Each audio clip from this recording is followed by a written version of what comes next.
and welcome to episode 153 of Retro Encounter, RPG fans' weekly podcast of many topics. I'm Mike Sollosi, and joining me today are four Retro Encounter, some mainstays and some recent recruits, but all of us are excited to talk on a podcast today. And let's start introducing them with Keegan Lee. Hello, everybody. I got 108 topics to talk about today. Okay, and I will mute you for 98 of them. And joining Keegan and I is Tris Mendoza. Hey everybody, it's nice to be here again. Alright, and joining Tris, Keegan, and I is Alana Hagues. Hey everyone. And fresh off a set of podcasts about Lunar Land, we have Leona McCallum. Hi there, I'm ready to talk Suikoden or Suikoden? Suikoden? Where does the syllable stress go? I really don't know. Again, I speak like 4 words of Japanese, and the only one I can write is the character for heaven on the back of Akuma's jacket.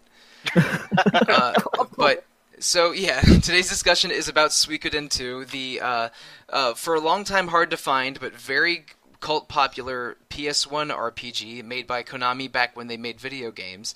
And I should mention, I think I've mentioned this in other episodes, Suikoden 2 is probably the most requested game we have had for Retro Encounter.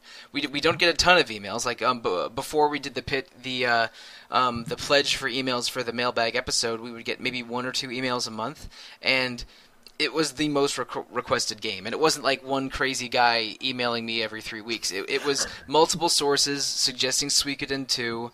It's a very cult popular game with a lot of fans. And we were always aware of its popularity. We were like thinking about doing it for a while, and it's sort of like the time was right a couple months ago when we were planning the September month of podcasts. So here we are.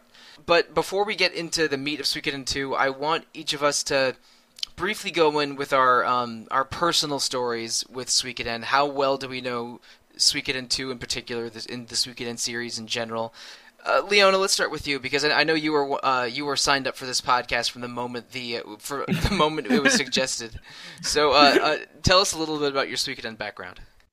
I love the Suikoden series. I played it later, like it wasn't a childhood game. I never owned it as a child, but my boyfriend at the time had the first Suikoden, and I played that and I loved it. And then just from there, I just, in the course of maybe a month, played all 5 games, and then Tigris as well on the DS. But no, I love Suikoden, and this Suikoden 2 is probably my favorite, tied with maybe 5. Tigris. Right. Tigris. That's another word in this podcast that none of us are going to be certain how to pronounce. No. I know it means zodiac, but I think it's just the German word for zodiac. Maybe it's a different. Yes. Right. Okay. Well, anyway, I don't know anything about that game or how to pronounce it or much about this game's interpretation of the zodiac. All right, Keegan, you're another person who I know has played many Suikoden games many times. Can you briefly tell us about that? Yeah, of course. I actually started with Suikoden 4 as my first game, which is pretty much regarded as the weakest entry in the series. But I still remember I was just a kid, and I saw it at like a Hollywood Video, which was kind of a 2-bit blockbuster back in the day. And I was like, ooh, I like pirates, I like boats, let me check this out. And then the series just got better from there. Well, now you've spoiled the pirates and boats. You've spoiled the pirates.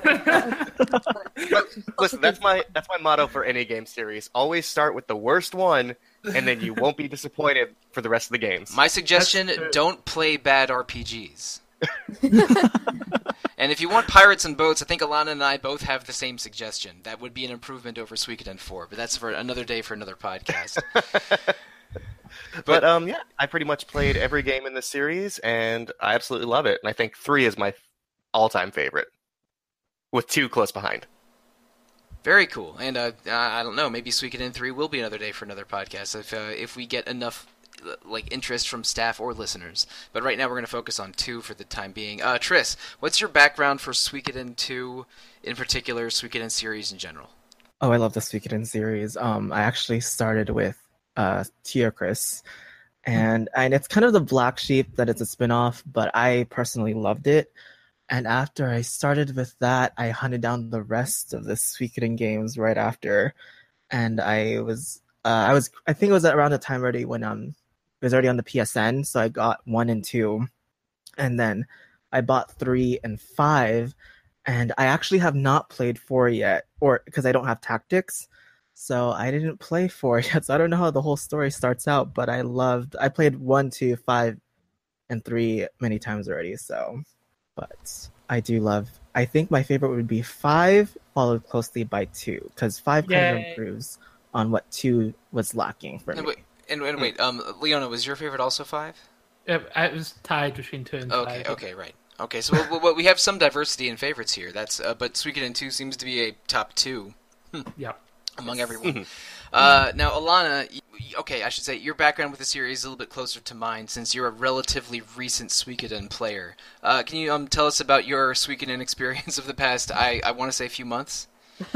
Yeah, because a few months ago I'd never played a single Suikoden game.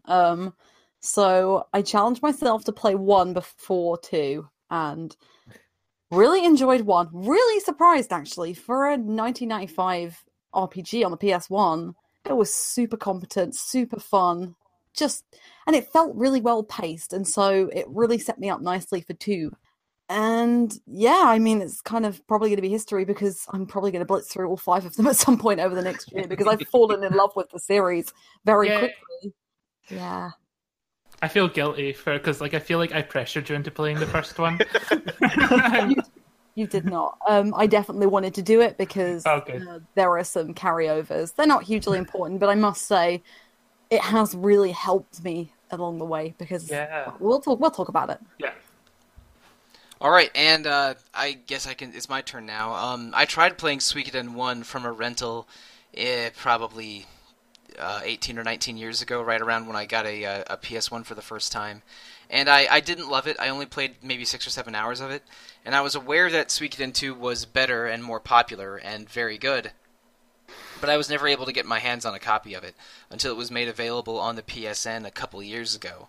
And I did not start Suikoden 2 until we started playing for the podcast. And I should get this out of the way. I'm a little bit behind. I think I am about between 10 and 12 hours in, and so I won't be perfectly able to talk about the midpoint of the game, but I am insisting on finishing this before we record our second episode. I even told myself I'm not gonna play the new Dragon Quest until I finish Suikoden 2. So that's gonna motivate me real hard in the next week or two as I finish Suikoden 2. But I'm really enjoying it so far, and it's definitely my first 10 plus hours of Suikoden 2 are definitely better than the first several hours of Suikoden 1.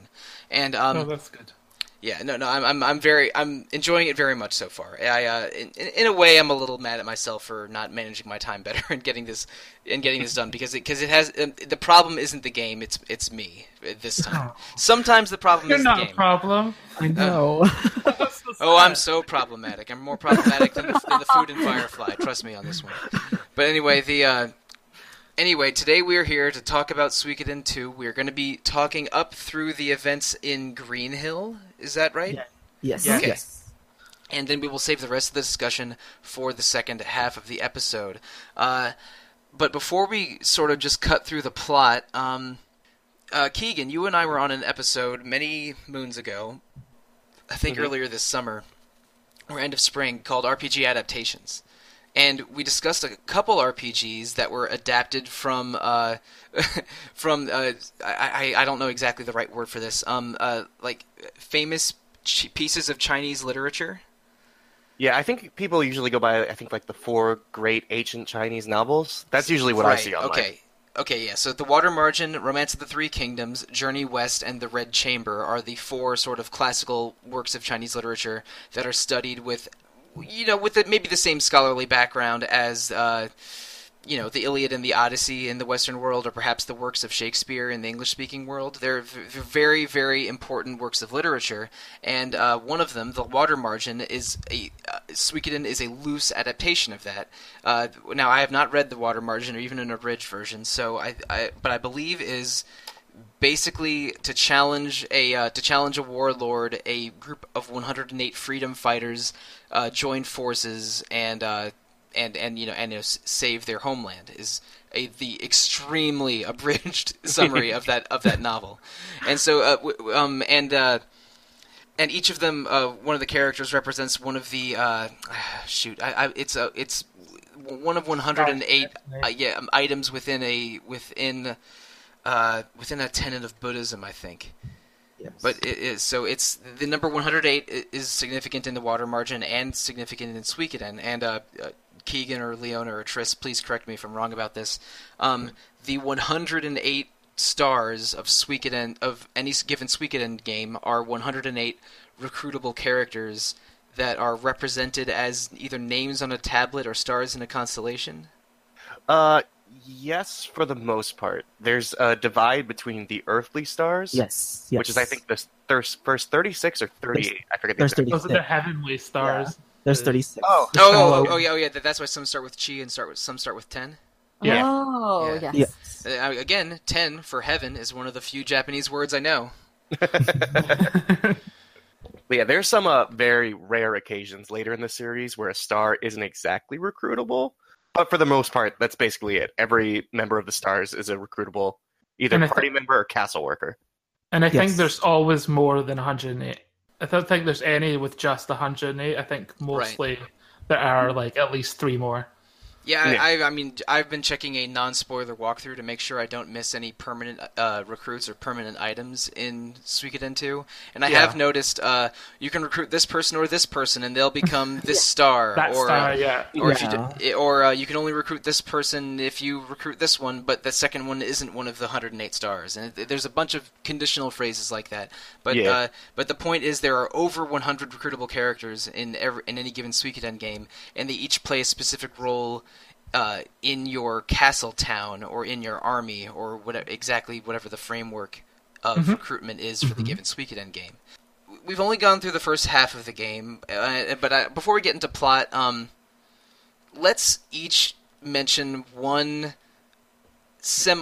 unimportant or semi-important star, like one character that we've used quite a bit in the first half of this playthrough. Just to give an idea of the diversity of characters we're recruiting here, and it doesn't have to be like a main character or a side character. It can be literally anyone. I'll go first because I sprung this on you by surprise. Okay. I'll mention 2 characters. I've had the White Wolf Shiro and the Flying Chipmunk Muku Muku in my party as often as I possibly can. Yes. Because they are both great. They do not equip any items. They can't use items. They use very limited magic, but they are strong as hell because all of the animal characters in these games can't equip items but have very high stats. And I was also very, very lucky to get 2 items called 2 double beat runes in like the first hour of playing the game, and then I got a third one sort of going back down the same mountain without really farming for them. So I'm so mad at you for that. 2 hours. Yeah, I didn't realize until much later when I was researching what characters to use that people farm for these for hours at the beginning of the game, and I just they're got 3. totally locked off after a certain point, a very early certain point, and then they open up later, much later in the game. So getting them in that tiny window is really the only way to get full use of them. Yeah. Well, I got 3 of them in about 90 minutes, and they have been permanently permanently on my flying squirrel, on my white wolf, and the third one has been passed around a little bit. I think now I have it on some frontliner guy, maybe possibly Victor. I don't know, but I'd have to check my file. So anyway, I'm a big fan of the 2 early animal companions that you can recruit. Keegan, is there a first half character that you've loved having in your party for the beginning of the game? For me, once you get her permanently, I love Ellie. I think she's an adorable character, and she also has pretty okay physical stats and fantastic magic stats. Yep. She's just a great, all-round character. Being a long-range character and magic-orientated, it's great. It's a little hard to find a good long-range character early in the game. Yeah. I don't have any that I love other than Muku Muku and maybe Ellie, who I have used off and on a bit. Yeah. I mean, nothing's worse than a short-range magic character, Luck. But Luke's so great. I know, but he's so tsundere. Luke's a good magic user, but it is a little bit annoying that he won't be able to take part in like attack all strategies. Yeah. Oh yeah. He does come with that terrible pixie rune that is just like. Oh yeah, why? It does look a tenth of your magic stat, which is less than his auto attack. He's also rude. So yeah. I don't have to use Luke. What a jerk. You don't, but then you'd be missing out on the first character to have 3 rune slots, so... Yeah. And a 4-head rune slot. I have read that having 3 rune slots is like the biggest advantage possible in this game. And not a ton of characters have that, but where I am right now, I'm just fine with my, just giving my most powerful rune to my squirrel pet. Leona, is there an early game or mid game character that you've gotten a lot of mileage out of? This playthrough, I should say. Yeah, I think Anita is very strong. I like having her. She has the Falcon rune. Oh, she's the blonde, hard-drinking sword lady. Yes, right. I love her. She's very powerful, short-range character, just all around. I keep her in my party a lot. But for personality-wise, I quite like Zamza. Oh. Who's a total maniac. Who thinks he's just the best person in your army at all times. Is he good? Because I don't think I've touched him. He's probably Not still really. He's probably still at 5. But he thinks he's the best, and I love characters like that. You can often find him like wandering around your castle, complaining that why isn't he given a room? Everyone else has a room. Why am I just stuck in the hall? Yeah. Zamza, nobody wants to be your roommate. Yeah. So, Alana, do you have an early or mid-game favorite character so far? Well, I would have said Luck, actually, if someone hadn't have, completely trod all over him. But... No regrets. Okay, that's word number 3, where pronunciation is very uncertain. I'm going with the, Luc or Luck, yeah. Yeah, I'm going with the French, Jean-Luc, and you guys are going for the, stat located after agility, Luck. I just go with the flow, whatever you guys say. Yeah, but otherwise, I've been using a lot of the Suikoden 1 characters, so I guess, and they're not minor characters, so Flick and Victor have kind of been rotational in the party because I adore them and they're totally together, so Okay, now, get this out of the way. This is going to be the most important thing we discuss in this podcast. In the same-sex ship pairing of Flick and Victor, we are officially calling it Flickter, correct? Flickter. Yes. Isn't that the official name? I thought it was. Flick. Okay, all right, we're settled on Flickter. That's all right, excellent. Okay, continue, Alana.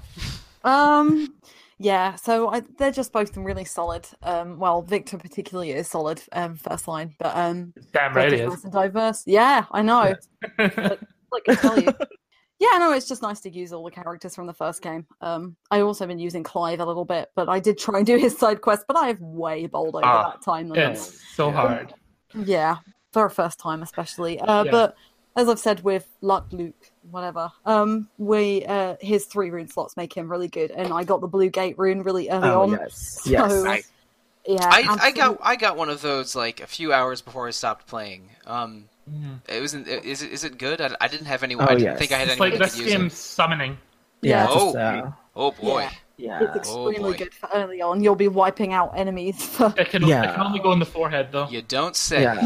Yeah. The Blue Gate rune can only go on the forehead. All right. Welcome to the party, Luke. As soon as I'm done recording. There you go. I told you. Yeah, no, he's great. It doesn't matter that you can't attack from if you don't want to use, if you don't want to use Luke, Rena also gets a forehead rune, I think. Yeah, I think she does. Yeah, Rena. I do like Rena more than Luke. So. All right, well, okay, that's something I will explore later. Triss, do you have an earlier mid-game favorite character for your lineup? Oh, I'm so glad Alana said that she likes Luke, because I love Luke. Not just because he's pretty much the strongest magic user in the game, but I love Luke's character in all of Suikoden. I love his character from the first game, the second, and the third. And he is a really, really, his development is by far my favorite. I remember him from Suikoden. Again, I haven't played beyond hour 5 of Suikoden 1, but he's one of the few characters I remember because he was this, like a sardonic goddess's assistant, I think. Yes. That you meet quite early. Assistant. Yes. Right. Exactly, and you get a little bit more of his history in Suikoden 2. It's a little bit kind of touched upon throughout the later half, but I just love Luke. I know, but I also used Flick and Victor just because I don't know if we talked about transfer files, but since I maxed out their stats in the first game, they were OP in the beginning part of Suikoden 2 for me, so I was just like, okay, let me just kill everything now. I also use Stallion just because I love his True Holy Rune, which they renamed the Godspeed Rune because people mistaken the True Holy Rune as a true rune, which it isn't. But it makes you walk faster on the overworld. Where can I get this guy? You find him running around, and to get him, you have to run away from battles. What? Okay. All right. No, I have. Okay, I have met this guy before because I'm looking at a portrait now, and he was in one of the towns on the southern continent. You can't get him until your castle's a certain level. Okay, I'm not even sure I've upgraded my castle's level yet. The more recruits you get, your castle will upgrade, and that's a visual change. Like actually get new buildings and new it's amazing. It's a massive castle. Okay, but there isn't like an upgrade castle menu because that was I have definitely not encountered something like that. But I have been recruiting characters pretty diligently, so I don't know. Maybe my castle's already level 2. I think it's like past 30 is when you hit level 2. Yeah, if you divide the number 108 by 4, I think that's roughly where it always cuts off for every new level. Cool. So it just splits up into that so it does it automatically. So you have to know what was in your castle to see the changes. So you kind of need to explore every time to see what's the best way to find out is by floor level because each upgrade increases your floor size. I did see a bunch of contractors in an empty room on one of the top upper levels saying, "Oh, we could put stairs here and expand it this way." I was like, "Oh, okay." So I guess eventually this castle will get bigger. That's neat. But I did see in my non-spoiler walkthrough requires castle level 3, requires castle level 4, and I'm like, okay, so the castle will upgrade. This is fine. But I was had my eye out for a castle upgrade man or something, and nothing like that happened. Okay, so we've gone through a bunch of characters so far, but let's get into the main story. At the very beginning, you have the two main characters, Ryu and Joey, are members of a youth brigade in an ongoing conflict between the Highland nations and the city-state nations. Yes. And it's a little confusing. I think city-state is supposed to be an alliance of 5 city-states, but but sometimes they refer to the country as state, and sometimes as city-state, and sometimes refer to the individual countries. It's a little confusing. But anyway, so there's a war between the Highlands and the city-states, and they just signed a ceasefire. But surprise, surprise, the Highland brigade that Joey and Ryu are a part of get thrust into action. It's unclear at first, but then you realize that a few Highlands commanders, Raud and Luca Blight, are basically choose to massacre their own division, blame it on city-state violating the ceasefire, and then use that as an excuse to continue the war. And they do that because Raud is an ambitious jerk, and Luca Blight is just pure evil. Holy crap.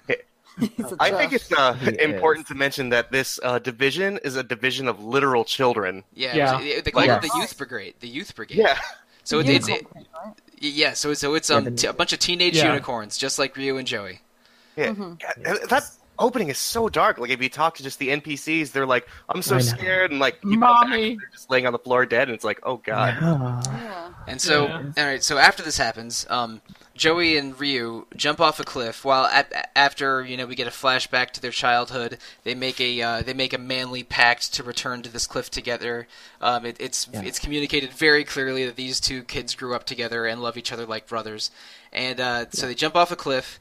Eventually, they both find their way as prisoners to a mercenary fort on the city-state side.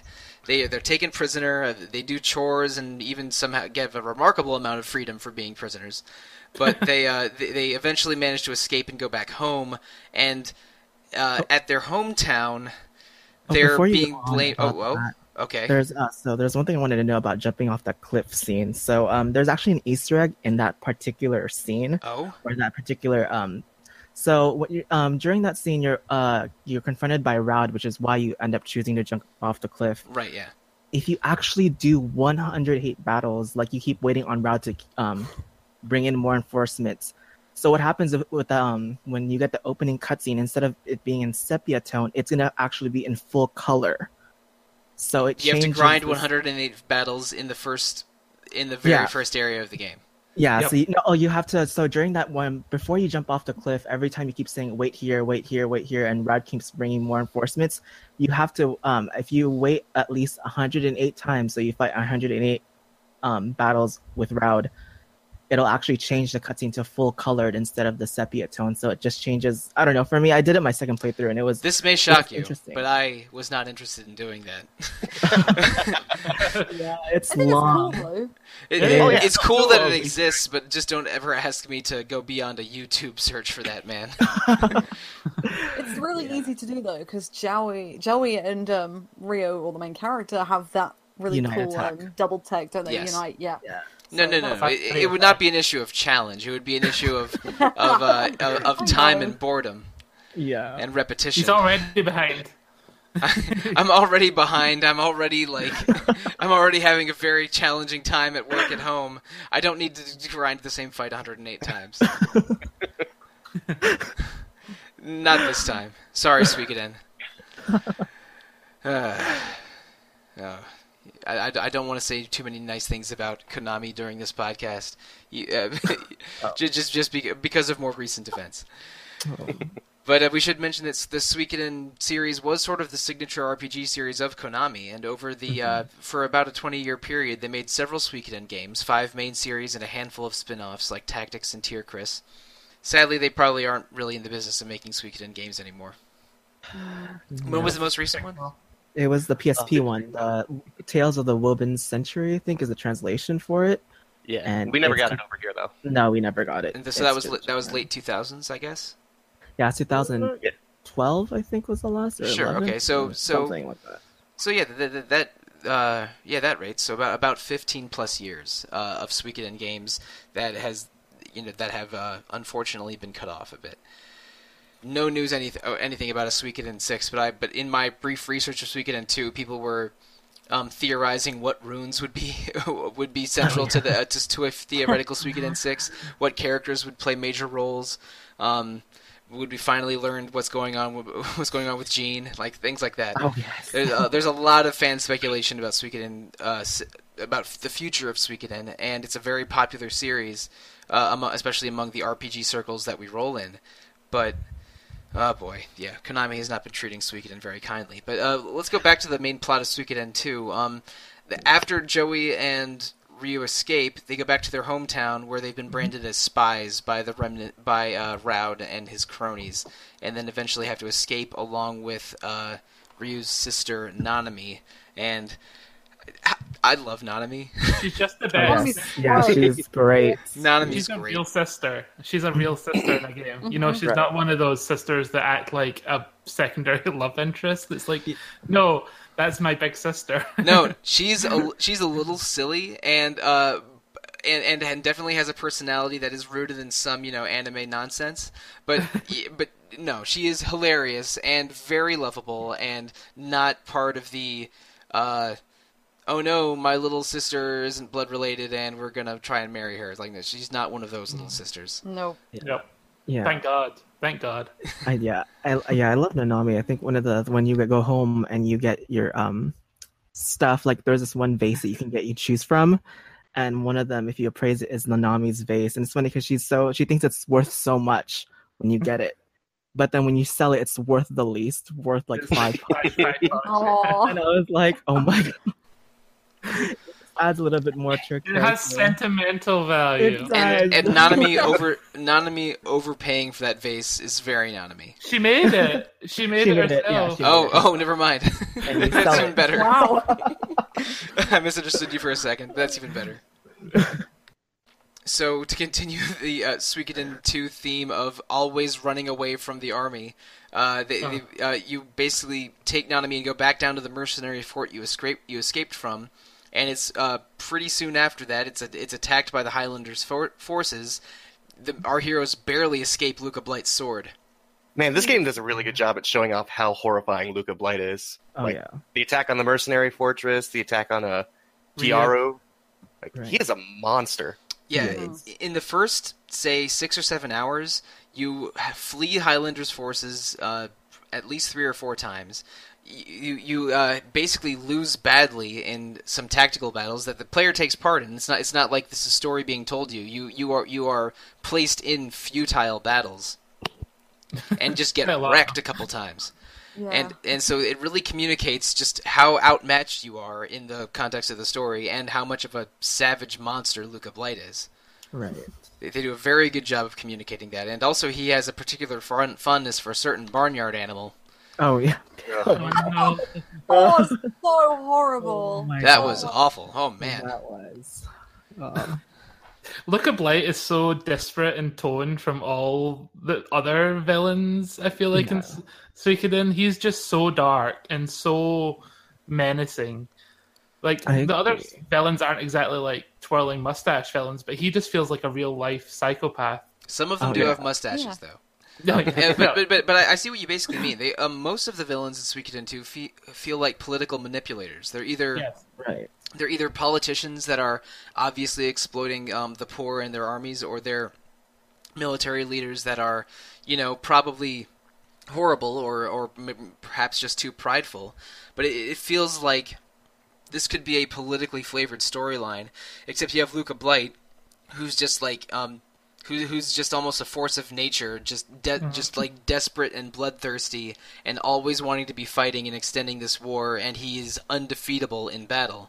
But he also happens to be the prince of the Highlands nation, and his and it possibly might even be subverting the will of his father, who was either the king or emperor of the Highlands, but was one of the people that brokered this peace treaty that Luca willfully shattered. Yeah, he was not fond of the peace treaty. Oh, okay. Luca or Luca's father? Luca. His father, Hagues Blight, he was for the peace treaty. Yeah, that's what I thought, yeah. Own reasons for hating the city-states, but that'll get talked about in the second half. Oh, yeah. And Luca is definitely pretty much blatantly unapologetic throughout this first half, and I love it. I don't know. I don't know. They do kind of, give background to him in this first half, what happened and some allusion to what happened in his past. But I just love that Luca Blight is just, for the most part, he just wants to kill people for the fun of it because he enjoys it. It's a real plot driver. Him just going to each town that you just happen to be at just forces you to the next town, to the next town. Yeah, you're basically you're not on a journey traveling dungeon town to explore the world. You are fleeing from Luca Blight's army because wherever he goes, he'll destroy roughly half of the villages in the zone that you're in. Exactly. And we glossed over this a little bit. One of the towns that you visit is Todo, which is one of the first 4 or 5 towns in the game, and you meet a little girl named Pilica there, who is a very sweet, precocious little girl that it attaches immediately to Joey and Ryu, especially Joey. And Uncle Joey. Yeah. You're Uncle Joey's friend? Can I call you Uncle Ryu? It's like, of course you can, Pilica. Of course you can. But she's also the lone survivor of Todo after Luca Blight's forces annihilate it, and is basically terrified into muteness, and is just a sullen, silent girl that cries occasionally for the rest of the first half of the game. This is immortalized online, but if anything else happens to Pilica, I will destroy somebody. Jesus, she's so precious. She's with you. So many bad things happen to her. Yeah, I love the way she hops around, runs around you, and everything, and she's just adorable. And I swear to God. And even silent moments, later in the game, for a while, you meet these traveling players, and we referred to a couple of them already. Ellie, Rena, Bogan. And Bogan. Bogan. Bolgan. Bolgan, right? And when you're traveling with them, Pilica sort of befriends Bolgan a little bit, and she's hanging out with him a little bit, and they're playing together. And it's Pilica is just so precious and sweet, whether she's involved in the main dialogue or not. and is just a very early victim of this war. And one of my motivations for continuing to play is like, she better turn out all right. Like I want a dramatic moment where she can speak again and is happy crying instead of sad crying. Give that to me, please, Konami. But it has not happened yet. Right now, Pilika's a very tragic figure. Oh boy. We're saying nothing. I know. All right. Yeah, we'll see. But shortly after you go through Todo, Pilika sort of leads the main characters into this hidden cave that was that her father watched over, and in the cave, a mysterious goddess figure. Is it Leknat? Leknat. Yeah, Leknat. Okay. Yeah. She's got. Okay, she's the keeper of the gate, right? Mm-hmm. Yeah, if you play Suikoden 1, you get a lot more history about this, but Leknat has one of the true runes, and it's called the Gate Rune. The Gate Rune. Mm-hmm. And her sister was the villain in Suikoden 1, and she had the back gate rune. I think that's what it was called. Yes, the back gate. So basically, these Leknat's seen as sort of the guider of destiny. She'll appear all through the series and kind of guide the protagonist towards what they should be doing. Right. Yeah, she kind of starts the journey and is the reason why the 108 stars of destiny kind of gather. So she kind of is pretty much the pivotal point of, okay, now your journey is about to begin. And then she usually gives you something cool. Yes. Right. So at the scene in Todo, Leknat identifies Ryo and Joey as being sort of two, I guess, important destined people, and so she grants each of them a rune. Ryu gets the very defensive Bright Shield rune, and Joey gets the very powerful Black Sword rune. Yes. And these are two halves of one rune. This is the rune of beginning. Oh, what's interesting about the rune of beginning is usually people speculate. I don't know if you're familiar with the lore of actually how the true runes came to happen. So before of all time, there was a sword and a shield, and they were brothers. And one time, sword and shield fought against each other, and so the jewels from the shield scattered and became the true runes. And people are speculating whether or not that rune of beginning are the same sword and shield in the story that made up the true runes. So the organic brother died and became the Bionis, and the inorganic brother this is not Xenoblade Chronicles. Oh, okay. Oh, really? Okay. My bad. Aye. Anyway, so after they get two halves of the Rune of Beginning, they go on an adventure in this new region called Muse, also named after the capital city, Muse. Yes. You go through a very boring dungeon called the Sindar Ruins. Yeah, well, that's a bit. I mean, come on, Sindar Ruins is not great. The more frustrating part of that is you have a forced party for that short time. And I only had one of my 3 double beat runes. Yeah, and I was not happy about it. It's completely I was not happy about it. Yeah, it was. I think I ended up getting Zamza and Shiro for that, so I was pretty happy because I got Millie. I was like, no. I had Millie and Muku Muku, but I didn't have Shiro or Kinnison. Or Kinnison, or shoot, why can't I think of his name? Or Rikimaru, and Rikimaru and Shiro had 2 of my 3 double beats, so that was not fun having this random party for this. I had Millie, Muku Muku, and one other jerk I don't remember. Yeah, so I was not thrilled about having sort of mandatory parties set for me, and it happened again a little bit when you're traveling south before you get the castle. Oh, to Coronet time? Yeah, after a bunch of bad stuff happens in Muse, you also don't have access to a full shoot to the full tavern, and your party gets set for you again, but nothing. It's not as annoying as dealing with the Sindar Ruins. Quite a short distance. Yeah. But there's a bit of a nice little vignette that happens in the Sindar Ruins. You meet an innkeeper and her husband and help him try to find a treasure in the ruins. And it ends up not being a big pile of treasure like he wanted, but he does get to save his wife with the herbs that he finds there. That's nice. But in Muse, the Christmas special. Yeah. The Suikoden Christmas special. You had to watch the Christmas special before the first half of season 1 continues. Yeah. It's like, this isn't the story I want, but I guess it's the story I got. Okay. And Christmas specials always do good ratings, I know.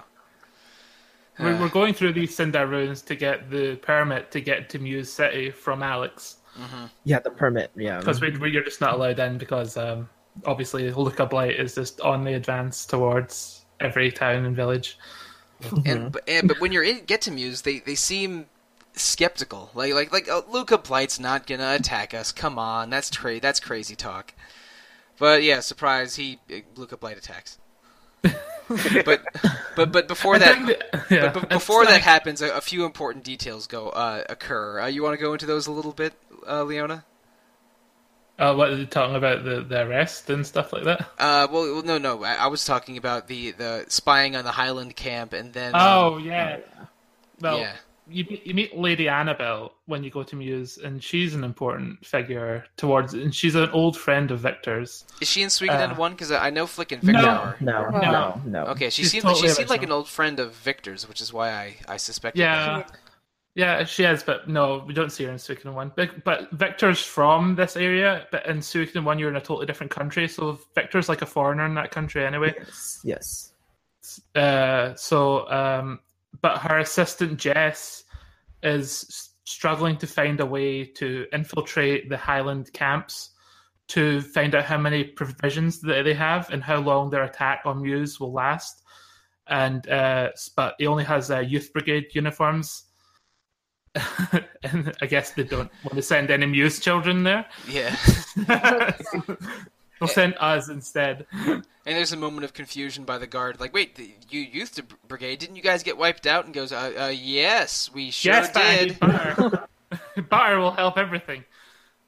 But they let you in to the camp, and you get to find they have about 2 weeks' worth of provisions. But you get separated from Joey after Raud sees Rio and Joey. Oh, yes. In the camp. And, you also meet Jilia, Princess Jilia. Yeah, Jillian. I was going to say Jillian is there. Yeah. You meet her in Cairo briefly when Joey and Rio are about to be executed. Mm-hmm. And it's not much of a scene, but Joey hides in and Rio hide in Jilia's tent, and she kind of saves them a little bit, but Raud doesn't fall for it, and Joey sacrifices himself to let Ryu escape from the camp, and he uses the Black Sword rune, but we don't really see if anyone dies. Nanami and Ryu are waiting outside Muse. Yeah, waiting for his turn. It's quite a sad scene. Yeah, for a while I thought like, oh, Joey's dead, and they're gonna send back his head in a box or something. But no, he comes by seemingly unharmed. Yeah, it's so sad. Little Pelica is just like waiting out there in the cold with us, and she's just lost everyone already, and she could be losing Joey. But Joey appears just as dawn starts to break, and it's really sweet, and everyone runs to hug him, and everything seems fine, but he's been acting a bit suspicious ever since, I think. Mm-hmm. Yeah, he does act a bit suspiciously. Yeah. If you have too many ellipses, you know something's going on. That's like every sentence was like 10 ellipses, and I was like, don't do this to me, Joey. And then, we really know that something's going down when he's, speaking to a mysterious ninja in the shadows. When he, sneaks off to the side and he's not taking a smoke break or anything. Joey starts acting suspiciously after returning from that mission. Yes, and that mysterious ninja is a little cameo from a Suikoden 1 character, Kage. I love Kage. He's a ninja you can recruit in Suikoden 1, but he's a minor character. Can I do a quick aside on the name Kage? Yeah. No, that's the Japanese word for shadow. So you see Kage characters named Shadow or the word Kage around ninja stuff all the time. Yes.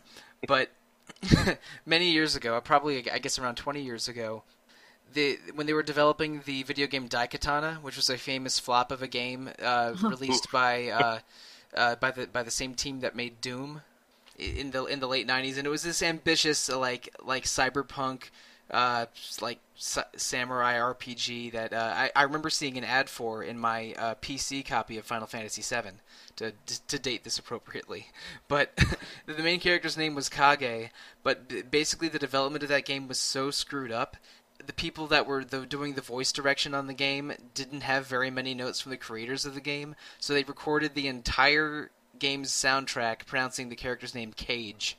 Oh, yes. That sounds fun. And they had to re-record everything, and that's just one tiny bullet point in the zillion things that went wrong making Daikatana a famous video game flop. So whenever I see someone named Kage, it's like, Daikatana. I'm glad I didn't say Cage now. I feel like you would have laughed at me. I 100% would have, and it would not have been your fault, but it was. But I'm glad it didn't happen regardless. I knew that word. It's okay. I'll pronounce everything else wrong, but I did that right. I think all of us are pronouncing everything wrong this episode, but Yeah. I'm still not 100% on how to say Suikoden. Yeah. But anyway, so Joey's acting a little suspiciously in Muse, and then it gets real bad, where I think we alluded to this before. The multiple representatives of the city-states gather, and basically no one's in agreement on whether the Highlands are a real threat or not, and they're unwilling to work together.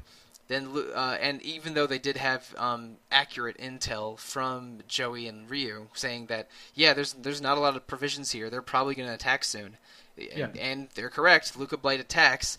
They get the city-state reinforcements leave in the middle of battle.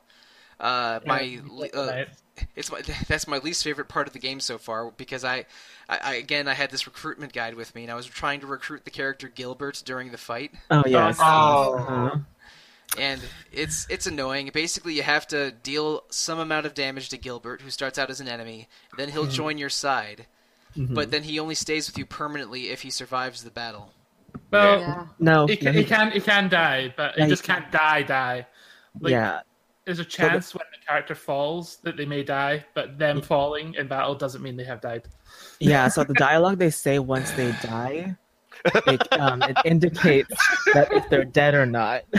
Or this is not helpful or evident as you're playing the game. It's really significant. It's like they've fallen, or they are like they cannot battle or something like that. But they retreated. Permadeath is a real thing. Permadeath is a dice roll in this game. Great. Yeah. But anyway, I'm not sure whether he died or not. But I reloaded that fight 3 times, making sure that he survived. Which he did, and I was able to get him. I didn't give up on it. But we can talk about tactical battles later on in this episode. But again, it's sort of continuing the communication of you're an army that's on its heels, like you're always running from these guys. When you get out of Muse and you go down to a southern continent, or I guess it's on the same continent but across a giant lake. You have to play a gambling mini game to hitch a ride, and then you and then you meet the Shincha Ronin. Yeah. Shincha Ronin has not. I imagine Shincha Ronin does get frustrating, but I've been very lucky and I haven't lost a game of it yet. I went down to 0 when I tried. No! In Suikoden 1, you have to. And let me tell you, by the way, I had over 100,000 gold when I started. And my God. Each time you fail that specifically, it builds up. So at the beginning, you just have to kind of win, like, I think 5,000 from him. Yes. Yeah, but for recruiting him later, yes. I would have just restarted. I was like, nah, I'm going to win this time. And I didn't. I just bet 3,000 once and then 2,000 the second time, and I won both times. It wasn't. I don't know. Maybe you're just not good at this game, Keegan. You're not good at this random dice game. Maybe I have dumb Suikoden luck. I have dumb Suikoden luck because I haven't lost a game of Shincha Ronin, and I got 3 double beat runes without trying. Yeah. Don't know how this happened, guys. Get back to me once you start recruiting the optional swirls. Like, I want to hear how it goes there. He's gonna do it. I'm gonna do it. Squirrel Sentai Suika Ranger, excuse me? Sollosi doesn't ingest 5 battles and gets a new one each turn. I'll quit. I'm done. I haven't started trying that yet. I think I'm right before where that's available because I have seen them in the guide that I'm looking at. But and you have to battle them, right? You just they go to your party right away as soon as you walk get an open space when you enter the battle. Right. Yeah, it's like you have to go through a certain area with fewer than 6 party members, and they'll join you. They'll join you randomly. Mm-hmm. Yeah, it's a whole complicated thing, but I'm gonna do it. I have to do it. Yeah. if they put a Sentai reference in an RPG, I have to do that side quest or whatever it is. Oh yeah. And I'm still kind of mad that the Sentai costumes in Tales of the Abyss are New Game Plus only. That's an injustice. Yeah, you'll have to just do the New Game Plus episode just for that. I have considered it. Let's just say, maybe not a new episode, but I have considered New Game Plusing just to get the Abyss Man costumes. I know you have. Hey, I know what I like, but anyway, after you do some adventuring on that southern continent, there's a I guess we skipped one important thing. A minor plot just line. A little bit. Why was Joey acting so suspiciously? Because now he's working for the Highlanders and he assassinates Mayor Annabelle. Yeah. What? What? What? I know exactly. You wanna? I've just taught myself to. Every time I get attached to somebody, they just like to stab me in the back. And Joey is no exception. Joey was my favorite character, and this is worse than Annabelle. It's worse than Danganronpa 2, isn't it? It's worse than Danganronpa 2. But like. Annabelle is really, really cool. And to rewind even more, there's that really cool scene where Victor walks into her room and they share a bottle of wine together and then just chat. It's so good. And you just know something's going to happen. And I'm just sitting there going, she's a cool lady in power. And even before, like a day before she dies, she's like, oh yeah, Ryu and Nanami, I knew your adoptive grandfather, Genkaku. Yes. He was very important to me. I'll tell you all about him tomorrow night. and then tomorrow night happens. They go to meet him. The guard says, "Oh, your friend already went there ahead of you." And your friend that went there ahead of you was Joey with a knife.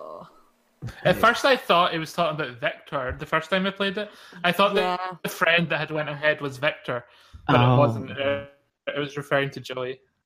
That last scene though with Annabelle is good when it's just her and Joey. She's badass. When she throws that glass and you. Let your guard down, son. That's so cool. I love Annabelle. She's great. This series has some awesome females. Oh, many good female characters. So many. And also, we didn't really mention this. How cute is Ellie's crush on Ryu? Adorable. It's adorable. It's understated. It's like she likes him. She sort of keeps walking next to him. Her sister teases her about him, but it's not like her fawning over him, or it's not getting into like eye roll territory. It's like she just has a crush on him and sort of wants to be there for him, and it's super adorable. And maybe I'll use Ellie more often than I otherwise would. It's kind of like about her and Kasumi from Suikoden 1. Like they have their affection for each other. So Ellie's cute until you find her in your bedroom lots of times. Like you wake up and then Ellie will just be there in your bedroom. Like, kind of your bodyguard. Chilling. Oh, she's interested in his body, all right. But man, speaking of which, I do not intend to slut shame at all, but Ellie's sister Rena, oh boy, she gets after what she wants. What do you mean? She just gave them like life advice. That's all she did. Hypnotism. I was. Oh sure, yeah. She didn't have to explain a blowy to Joey, is what you're telling me. Wow. Oh my god. Hey, Joey's only interested in Ryu, okay? Yeah. Oh yeah. No. It was Rena. I was referring to when she distracted one of the guards on the mountain pass earlier, and also probably hooked up with Flick, which means he's cheating on Victor, and I'm not okay with that at all. Love Flick. That's one of my favorite running gags in the series is that Flick always gets like stuck with the really infatuated girl. Oh yes. It happens in Suikoden 1 as well with the the fraudulent papers woman. She like, I'll make these papers for you if you have tea with me, and then Flick gets stuck with her. Okay, so Flick canonically extremely handsome. Yeah, well, obvious. Okay, obviously handsome. I said canonically. That can also be obviously. Yeah. Yes, is he part of the Pretty Boy attack? Yeah. Yeah, I think in this Yes. one. Yeah. Yes. Yeah. Okay. Yeah. Camus and Mikmatov. It's Flick, Luke, and Sasuke. Was it? I think so. That would make I'm trying to remember. So you're telling me there's multiple Pretty Boy attack unites? All right. There's a pretty girl one, isn't there? Or at least it's got a different name. Yeah. There's a girl one with like Jean and some other people. Oh no, it's later again. Oops. No, Flick isn't in the second one for Pretty Boy. He's in the first one for Pretty Boy, and the second one is Butch, Sasuke, and Luke. Yeah. Oh, okay. Yeah. But the first one he is. So you're telling me that Suikoden has a lot of pretty boys and pretty girls. And sometimes the army's, hooking up behind the scenes. Yeah. Suikoden 3 has pretty monsters. Oh my. There's a pretty boy attack in Suikoden 3 that involves nothing but monsters. Awesome. It's that like sounds a duck, excellent. a lizard, and a giant rhino beetle. I am into all of that. I love Rhino Beetle. He looks so cool. Oh, yeah. All right. That's why. Okay, sorry. I'll go off a Suikoden 3 tangent later. Let's continue. Not on this podcast, I'm afraid, because there's only 2 I's in the number after Suikoden. But I know. Which means that you're limited to only Suikoden 2 or Suikoden 7 in this metaphor. But anyway, let's continue. After you're on the southern continent, the next quest involves going into a vampire's castle, and this isn't a Castlevania Konami crossover neither. No. That would have been cool. Now that you put it in my head. And also, let's talk about the naming convention of our friend Necklord. I'm assuming that the 8-letter character limitation might have been a factor here. I would assume so. Because I don't think they're like referring to like human necks, even though that would make sense. Yeah. Yeah, they couldn't fit in Necrolord or whatever, but Necrolord's almost worse. Yeah. I thought they were making fun of like Draco Lord from like Dragon Quest 1, but again, about 15% of my brain is thinking about Dragon Quest at any given time. Yeah. So anyway, you have to you fight an evil vampire who is playing a room-sized organ in the cutscene in which he's introduced. I love that. He's so extra. He's the best. He is extra. Yeah. No. We should probably say the Necklord is also in Suikoden 1 as a boss. Yes. Yeah. They should just call him Extra Lord. That would have fit perfectly. Yeah, extra. I want to say, Alana, because you played Suikoden 1 really recently. What did you think when you saw Necklord appearing? Because they don't really give hints in 1 that he's not really dead. No, I know. I was just like, oh yes, that was it. I was like, he's back. Yeah, I was pretty happy. I think it's even cooler that you get his castle as your base. That is the coolest thing ever.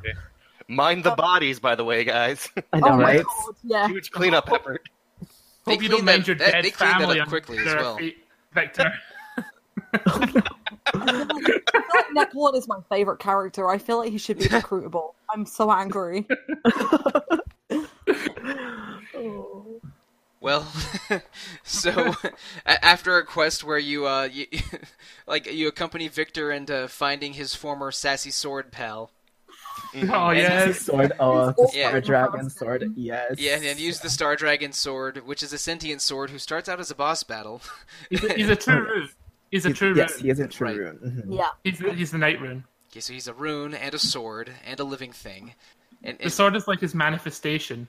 And is Necklord also has a rune that makes him a vampire? Yes. Right. No, it doesn't make him a vampire.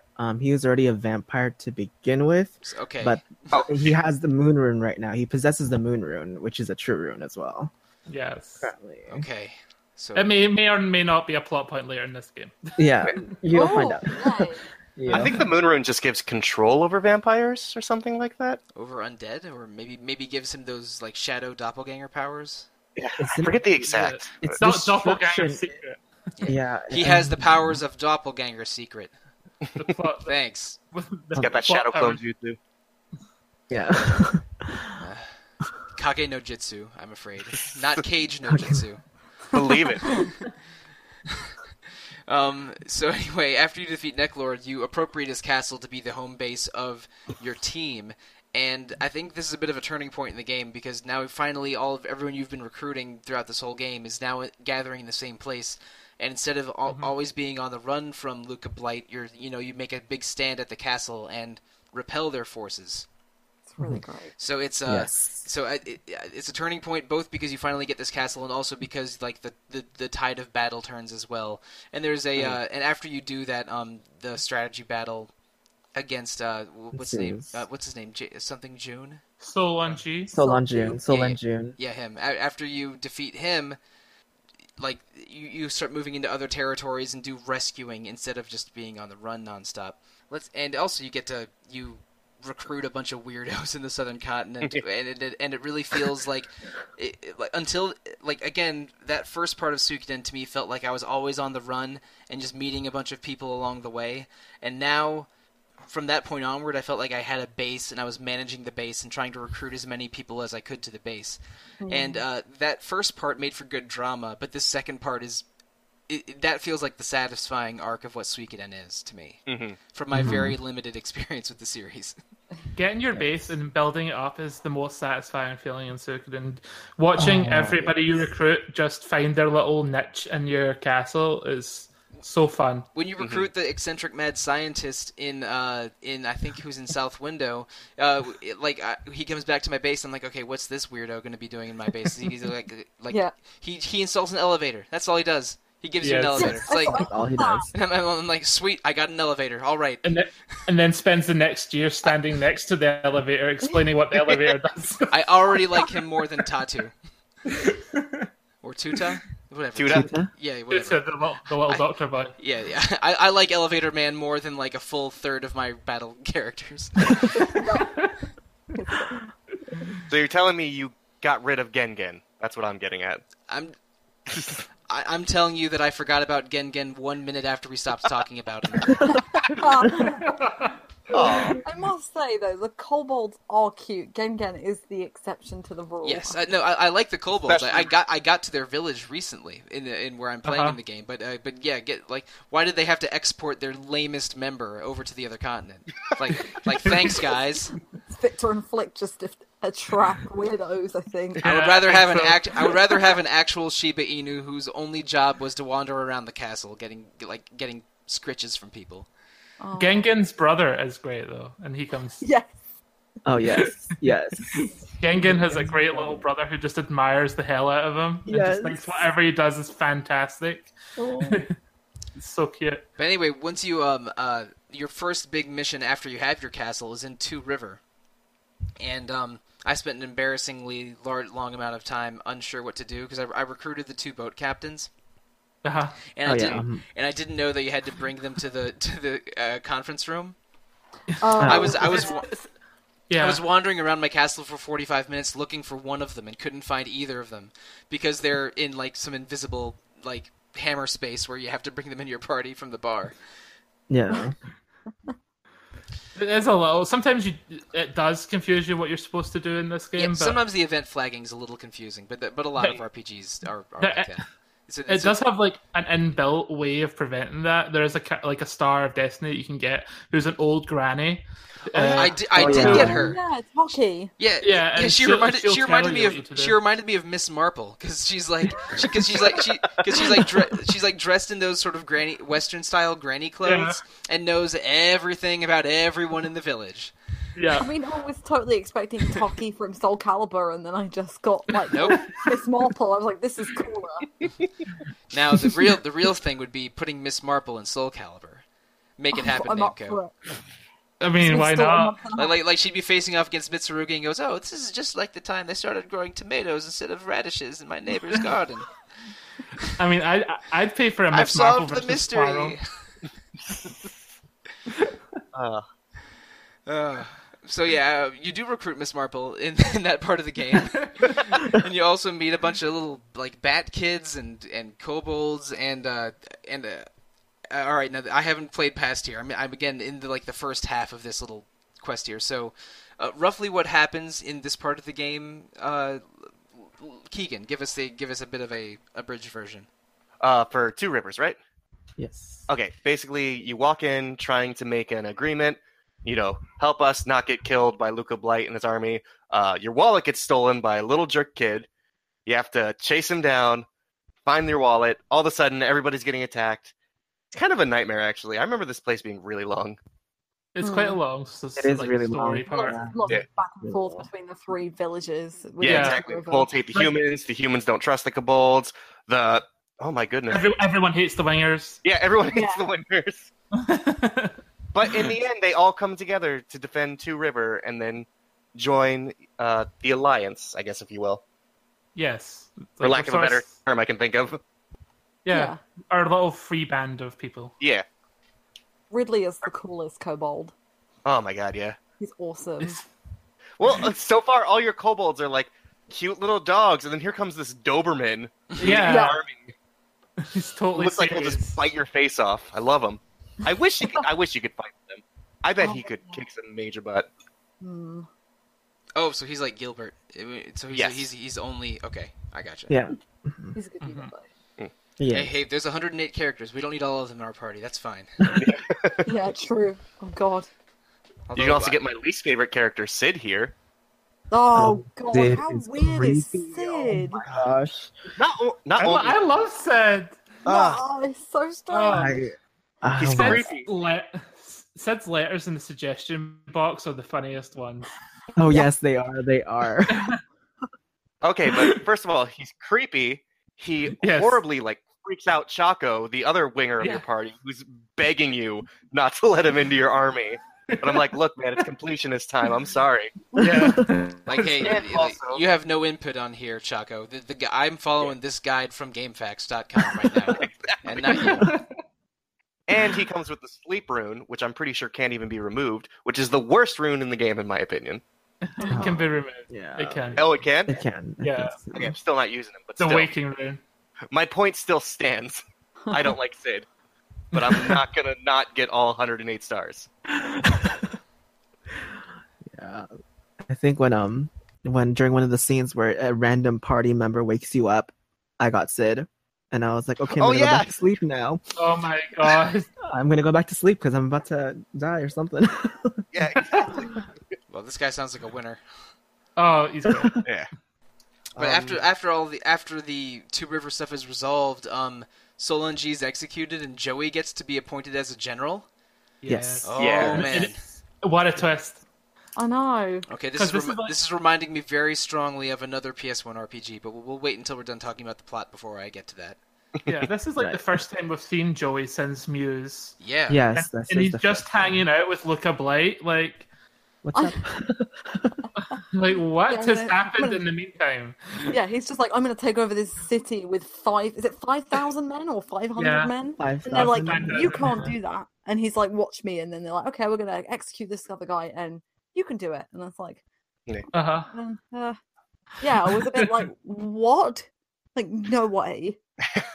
I'm probably going to save up most of my Joey thoughts for once we finish. It's hard to talk about Joey without talking about the entire big picture. I think there's reasons for his what's happening. Fine. We have a whole second episode for it. I have no objections to putting the Joey discussion on the table for now. Safe to say that Joey is just a very interesting character.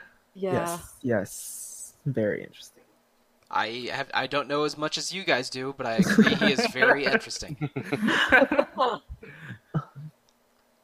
But after Two River, we go to Green Hill for the first time, and basically this is another clash. This is the pledge that Joey made to capture the city with only that few men.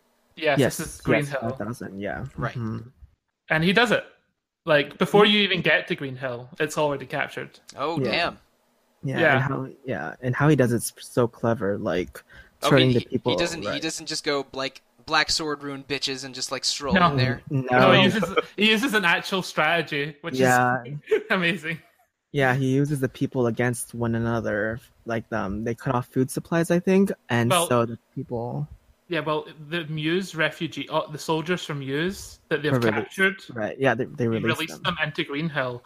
Mm-hmm. And at first, they're all happy in Greenhill because they've got all the these soldiers from Muse, but they'd run out of food very quickly, and there starts to be infighting between the people from Muse and the people in Greenhill, and it just makes a very easy takeover for Joey with his 5,000 men when the time comes. Yes. See, that is a clever political plot point. And then and you can contrast stuff like this and stuff like the city-states meeting going south to Luca Blight, this anime demon of a character, just traipsing over everyone. The thing about the Highland generals is it's all like they're trying to just do the best with this mad dog that they have. Yeah. Oh yeah. It's like when your boss is crazy and has crazy demands, you're just like, I just want to get fired. I don't want to get fired. I'm just going to do the best I can. Except replace fired with did you see what happened to Solon G when he got fired? I don't want to get fired. Safe to say that the consequences of getting fired are not good in this in Highland. Oh yeah, no, not at all. Right. So, but right before our sort of plot cutoff point, Joey has a clash with Ryu again. Do they fight or they just talk? They just talk. Well, Pelica sees Joey in Greenhill and runs towards him like Uncle Joey, and it's so sad and cute. But Nanami has to drag Pelica away, and there's a commotion. Wow. In the streets, and they escape, and they find the mayor of Greenhill, Teresa Wisemale. She's the reason we're here in Greenhill, to recruit her. People of Greenhill admire her so much. She's their support and the reason they keep going. So if Highland is trying to capture her, but she's gone in hiding. But we're trying to get her. She's like a political recruitment and not a battle. Yes, she's pure political. Yeah. Cool.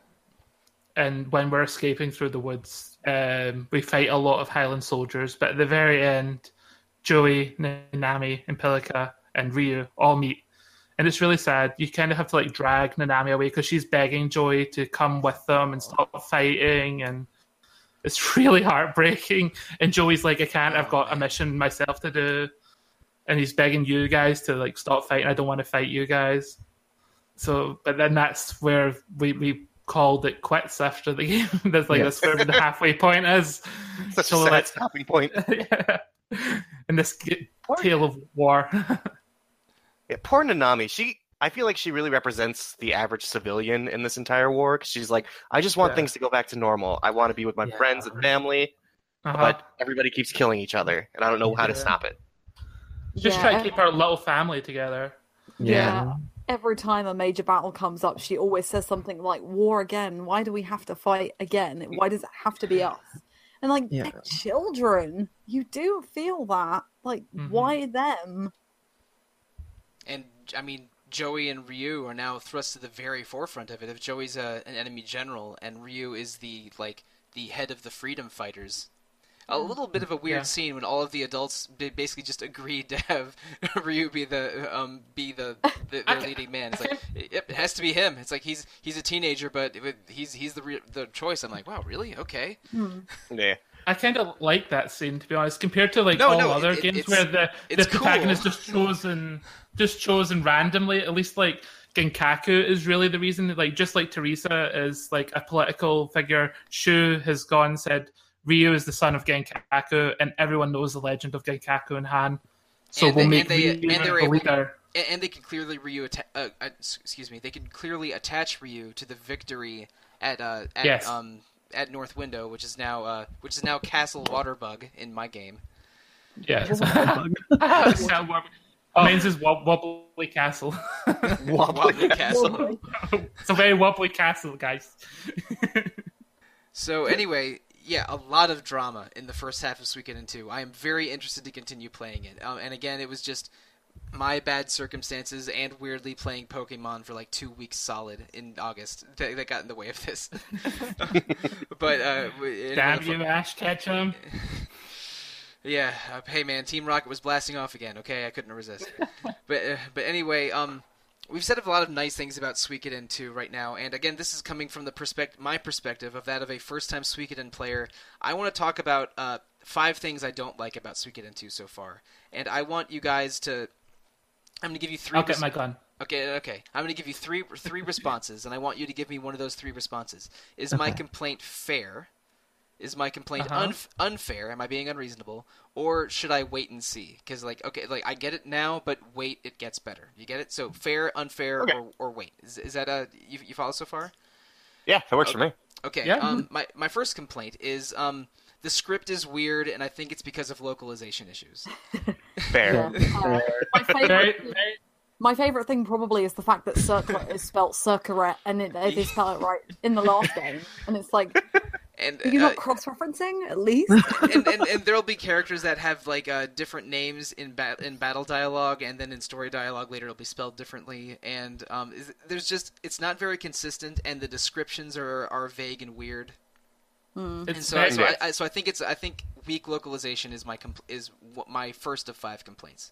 Yeah. It's very fair, Absolutely but also the script is weird. Also on the Japanese side, just for the fact that. It was changed very late in development. After Necklord, it was written supposed to you go to Tinto, which is a place you guys have never even been yet, and you fight. You go there basically. So that happens way at the end of the game now, and that was originally supposed to be right after Necklord. So the whole end of the game was really the middle of the game, and the middle of the game is now the end of the game. So there's just a lot of script and story changes that happened very late in development. All right, yeah, that does sound crazy. I don't know how many artifacts of that are evident in the game. If you're, again, I'm playing it for the first time. I really wouldn't know where to notice those things. Yeah, I only really a difference in the terms of near the end of the game, you just go to some place and it's kind of random and kind of slows down the plot a bit. And that was supposed to be in the middle of the game. But anyway, continue to your next one. Okay, sure. My complaint number 2. I think the audio presentation is not great. Some music is good, but sometimes they use the same tracks too often, and I don't like how there's weird points of silence. Some of the water areas don't have any background music at all, and the tactical battles don't have any music, just practical sound effects. I think that there's some good music in this game, but overall I think the audio presentation is not on par with the best PS1 RPGs. Is it fair, unfair, or should I wait for the really good stuff later? Fair, because a lot of the sound is bugged. Yeah. The war battles are all supposed to have music, and there's even a recruit later that's supposed to sing you a song, and there's just nothing coming out of her mouth, and you're just standing there for minutes waiting on this song to end, and you're like, is my game broken? No, it's just a bug. Okay, I wasn't expecting that. I'll say fair. Okay, all right. My complaint number 3, and again, these are not major game-breaking complaints for me. These are just the 5 things that annoyed me the most. The world map is a little empty and too similar. I don't like how every piece of land in the map looks exactly like every other piece of land. I would get disoriented and would have to check. My recruit that gave me a mini map is the most helpful recruit in the game because I'm able to keep things straight much better having a mini map to follow, because I think the map is a little samey and empty. Is that fair, unfair, or should I wait for the better map later? No, there's no better map. Yeah, there is no better map. That's pretty fair. It's the same Suikoden 1 as well. It's basically what's between them. But I think maybe to its credit, it is in one country, and I suppose there's not as much diverse landscapes. I don't know, but it's not hugely vast either. It's not hugely Mm. vast either, which is not a complaint. Being self-contained, that would make things recognizable enough. It's just I do not love this world map, and sometimes I do love a good world map. It probably doesn't help that there's so much back and forth, especially if you're going to get all 108 Stars of Destiny and you don't get an easy means of traveling. You get some easy means of traveling later on, but it's quite late on actually compared to the first game I found. Yeah, I was going to say that's quite late. That mode of transport. I thought maybe I'd get a fast travel later, but I guess I don't know how much later. You'll get it soon. Not far away. You're not far away now. Okay, that's good. Yeah. Well, anyway, that's so that's my third complaint. My fourth one is I think tactical battles suck. I hate them. There's way too They suck much. super bad. There's way too much randomness. It is not nearly as fully featured as a dedicated strategy RPG like your Final Fantasy Tactics or Ogre Battles or Fire Emblems of the world. And again, like I think the core combat in Suikoden 2 is pretty good, and and it has a lot of interesting wrinkles for RPG combat. And these tactical battles are just terrible. Am I fair, unfair, or have I just not gotten to the good ones yet? I'm going to be the one to say wait on it. Oh. Okay. Because, and I even tweeted about this when I was going through it, the tactical battles where you can only control Ryu suck. Oh, when yeah. you can only control one unit, it's a nightmare. Yeah. But once you actually get access to the entire army, and you can set which stars go in which party, try to min and max your stats and stuff, that gets a lot better. Okay, that does sound. I'll just say I hated it all. I just don't like this system I just don't like it. If it's any consolation, every Suikoden has a different tactical battle system. It's totally different in each game. In Suikoden 1, it was like this weird, like kind of like the duels. It's kind of like the duel system. Yeah, I like the rock paper scissors duels way better than the combat here. Oh, yeah, no. I'm a lot further in, and I don't enjoy them either. But then again, it's well publicized that I don't like squares, so maybe we should go there. So you're saying that which one has the hex grid? No. Is this the part where I get to say that Suikoden 3's tactical battles are my favorite? I love Suikoden 3's. Because you actually get to control the units. Yeah, but I actually really like Suikoden 2's. For me, I don't know. I mean, yeah, it kind of gets boring and mundane after a while, but I think it just serves as a nice pace breaker and kind of it goes with the whole, war atmosphere. Because I feel like if it's just straight on, battles like regular RPG battles, it just wouldn't feel so, war-y for me. And I love that why they included that. I like alternative battle systems for special areas in a lot of RPGs. But this just seems inferior. Like this is a worse version of a tactical RPG battle system with a lot of lack of control and a lot of randomness. In the I saw a unit with 2 attack destroy a unit with 10 attack when they had the same amount of health. Yeah, it's totally weird and random. But I will say, it doesn't help that Suikoden 2 kind of treats its tactical system as cutscenes in the first a lot of the game. It's kind of just story scenes and a way to show you we're at war, but you're not really in control of any of this. At all. And also they're all unwinnable. Bar I think I've only won. I've only been able to win 1 or 2, and 2/3 to 3/4 of the way through. And even the ones you win are just more we had a stalemate. It's great. Yeah. Right. Yeah. You never destroy the enemy. You just kind of rout them each time. Yeah. Yeah, well, I'm not a fan yet, but I've only done a couple of them again, I guess. But maybe they'll get better. We'll see. And my last complaint is sort of a lack of clarity and some bad menus. Because some things when you're going through dialogue, I will accidentally choose Ryu's dialogue before his thing generates because there's no because the dialogue bubbles don't sensibly track 1-to-1, and in the menus themselves, when you're assigning runes to people, a lot of the time you can barely understand what the rune does because of the bad description, and there's a bunch of hidden stats like rune affinity that are completely uncommunicated. I forget exactly who it was, but some character had F rune affinity with wind, and another character has A affinity with wind, which means the one with A will deal 50% more damage than the F one. But but that's not represented at all in the game. It's just both of these characters can use the wind rune, sure. And I don't like that. If only there was a game that did show you affinity, kind of like Suikoden 3, As early as 3. Every time I... Wait a second. Wait, Keegan. Yes? What game are we talking about in this episode? We get into... But every complaint you have, I'm like, it's better. So your answer is wait and see for the next game in the series that was made 5 years later. Yes. I will say, to help you with like the speech bubble thing, go to your options and turn the text scroll to slow, and then as you're hitting like A to make it like all appear at once, then it'll just help for you stopping selecting options before they're ready. Yeah, I still have it set to medium, but I've been very carefully pressing A at different times to. I set it to slow and it helps a lot. Cool. There's a couple times have happened where Ryu responded and I don't know what he said, and maybe I'll never know. Yeah.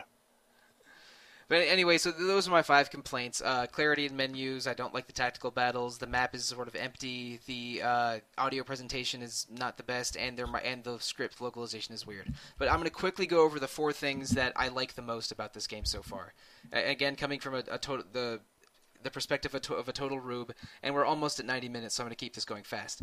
The level of customization in combat is great. Like, the huge number of characters available, 6 characters in a party, runes and equipment, all of that's real cool. That's a lot of stuff to deal with, and I love tinkering, so this is just a feast for my, like, the very, specific part of my brain that wants to, make sure that I have the best combination of attack, defense, and magic defense. Yeah.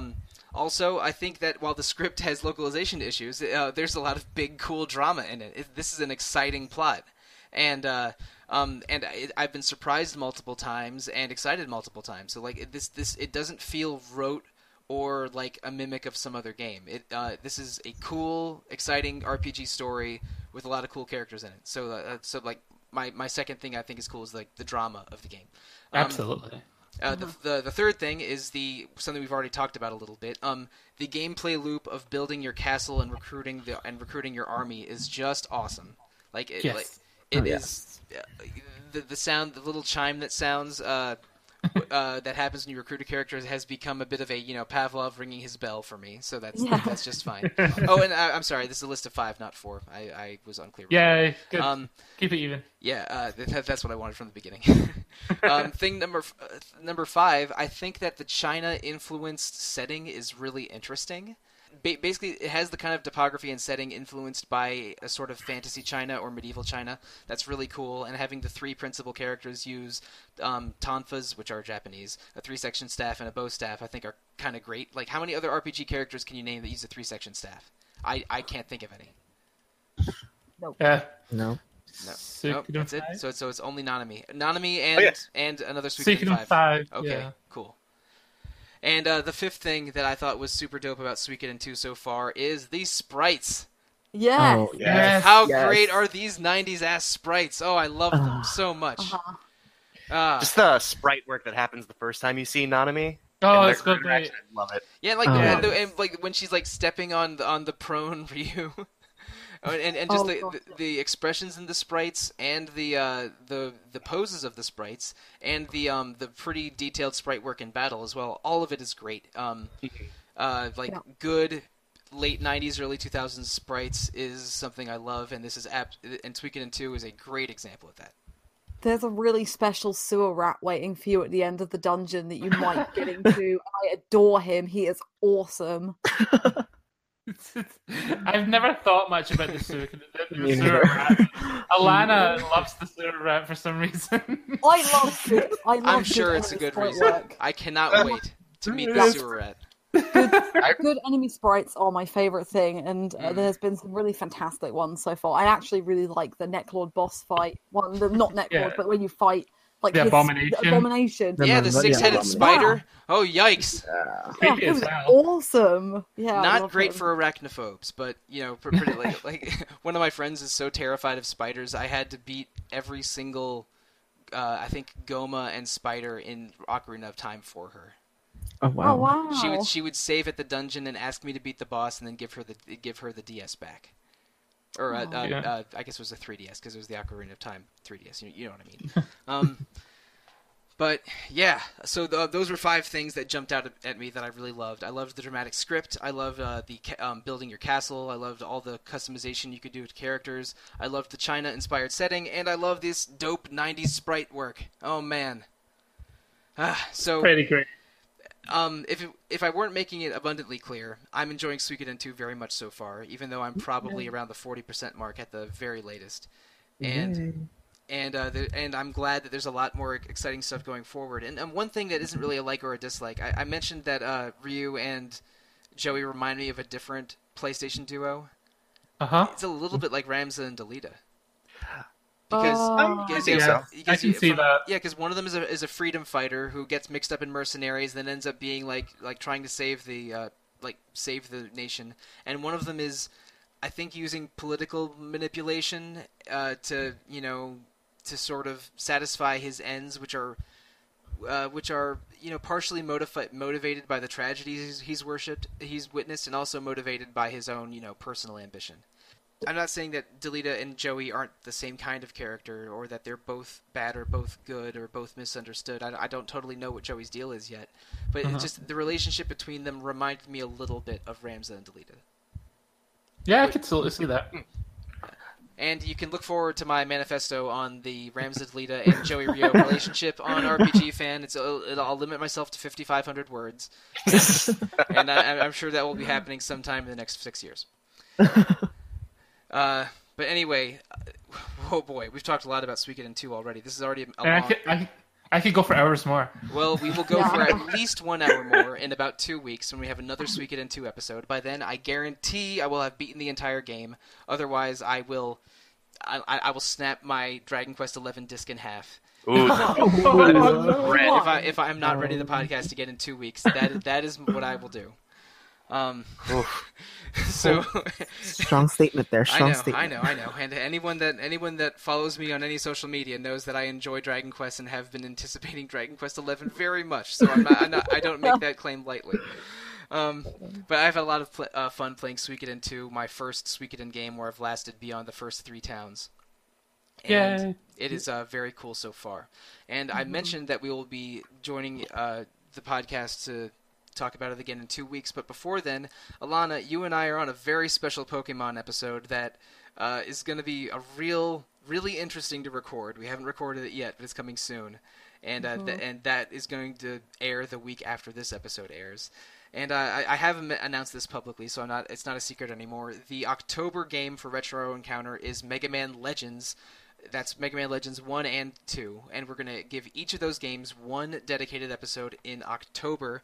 And similar to Suikoden, but maybe even more surprising, I've only played the first couple hours of the first one, and that's it, which is crazy because I really like Mega Man.